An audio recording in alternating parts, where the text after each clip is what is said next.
नसीब का लिखा कोई मोड़ नहीं सकता। अगर हो श्याम पर भरोसा तो कोई तोड़ नहीं सकता। इस जहां में मिलती है भक्ति किस्मत से, वरना हर कोई श्याम से रिश्ता जोड़ नहीं सकता। जय श्री कृष्णा। राधे राधे। कैसे हो आप? आशा है बहुत अच्छे होंगे। हमारे चैनल सनातनी मन मंदिर में आपका स्वागत है। पद्मिनी एकादशी की आप सभी को बहुत बहुत बहुत शुभकामना। आज बात करते हैं पुरुषोत्तम मास अधिक मास के 13वें अध्याय की। पुरुषोत्तम मास का 13वां अध्याय। नैमिषारण्य तीर्थ में उपस्थित ऋषि मुनियों ने पूछा, हे सूत जी, कृपा हमें यह बताइए कि राजा दृढ़धन्वा ने पुरुषोत्तम मास के स्नान व्रत और पूजा से क्या प्राप्त किया। उन्हें विशाल राज्य, पतिव्रता स्त्री, पौत्रादि, अत्यंत सुख एवं योगी जन, दुर्लभ भगवान का लोक कैसे मिला। सूत जी बोले, हे ऋषियों, श्री नारायण ने भी नारद जी को यही इतिहास पहले कहा था, वही मैं तुम्हें सुनाता हूँ। हे मुनियों, यह पापनाशक कथा गुरुमुख से जैसे मैंने सुनी थी, वही दृढ़धन्वा राजा की कथा तुमको सुनाता हूँ। श्री नारायण बोले, हे नारद जी, राजा दृढ़धन्वा की गंगा जी के समान पवित्र पुरानी कथा तुम सुनो। चित्रधर्मा राजा के बड़े तेजस्वी, सत्यवादी, धार्मिक, सर्वगुण संपन्न पुत्र राजा दृढ़धन्वा हुए। उन्होंने चारों वेद बड़ी प्रसन्नता एवं चतुरता के साथ पढ़े। जिस प्रकार भूली बात को दोहराने पर भी याद हो जाती है, उसी प्रकार गुरु जी से एक बार सुनने मात्र से अपने सभी वेद याद कर लिए। विद्या अध्ययन करने के उपरांत गुरु जी को दक्षिणा देकर आज्ञा प्राप्त कर अपने पिता के नगर आए। नगर निवासियों को आनंदित करते हुए अपने महल में पहुंचकर पिताजी को प्रसन्न किया। तब राजा ने विचार किया कि अब मुझे बाकी बचे समय में प्रसन्न मुख, दो भुजा वाले मुरलीधर भगवान श्री कृष्ण की आराधना करनी चाहिए। इसीलिए मुझे वन में जाकर श्री हरि भगवान की आराधना करनी चाहिए और घर, धन, स्त्री, पुत्र आदि के प्रेम पास को काटना चाहिए। ऐसा दृढ़ निश्चय करके अपने योग्य पुत्र दृढ़धन्वा पर राज्यभार छोड़कर राजा ने मन में श्री कृष्ण का ध्यान करते हुए तपस्या प्रारंभ तथा राजा चित्रधर्मा तपस्या करते करते बैकुंठ को प्राप्त हुए। राजा दृढ़धन्वा ने पिता के बैकुंठवास के समाचार को सुना। पितृभक्त महाराज दृढ़धन्वा ने हर्ष एवं शोक में विद्वानों के कथन अनुसार पिता के क्रियाकर्म किए। पवित्र नगर पुष्करावर्तक में नीति शास्त्र में निपुण राजा राज्य करने लगा।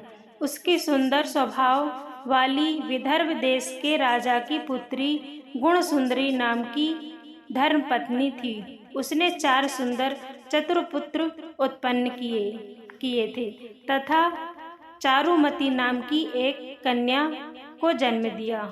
उसके चारों पुत्र माननीय शूरवीर थे। उनके नाम चित्रवाक, चित्रवाह, मणिमान, चित्रकुंडल थे।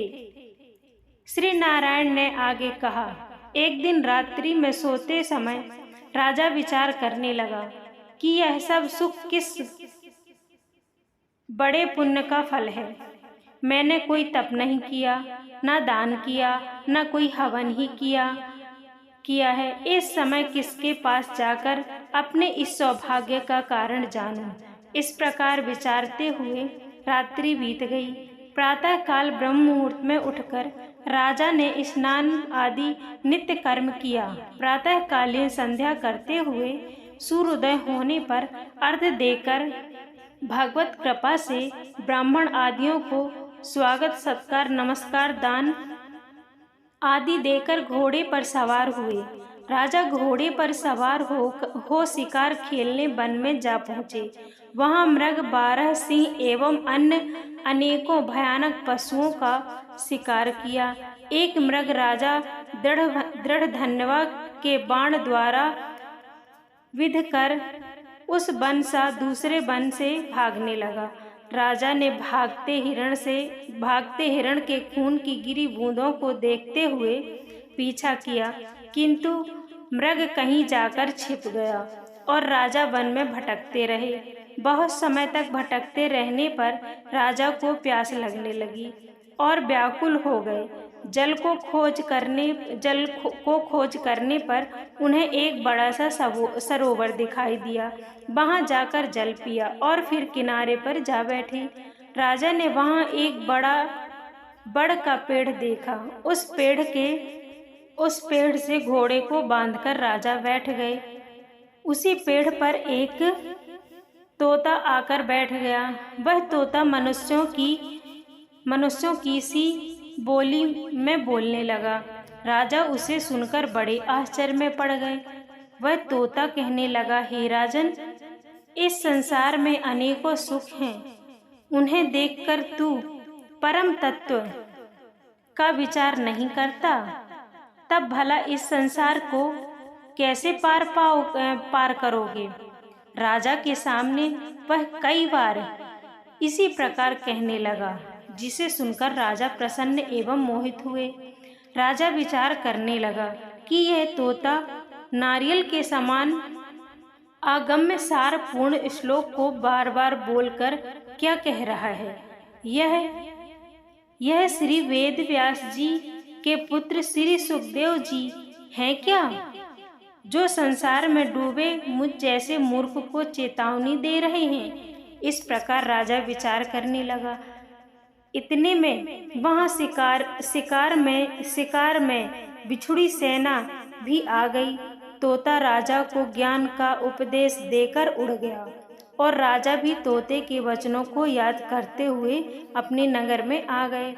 महल में आकर चिंता में डूबे राजा ने खाना पीना, बोलना सोना सब छोड़ दिया। एक दिन राजा के पास एकांत में आकर रानी गुण सुंदरी बोली, हे राजन, आप इस प्रकार की उदासी कहाँ से ले आए हैं। उठिए, बात कीजिए, बात करिए, सुख भोगिए। रानी के बार बार अनुनय करने पर भी राजा ने कोई जवाब नहीं दिया, क्योंकि राजा तो बार बार तोते के देवताओं के सभी समझ में न आने वाली वचन याद करके विस्मित हो रहे थे।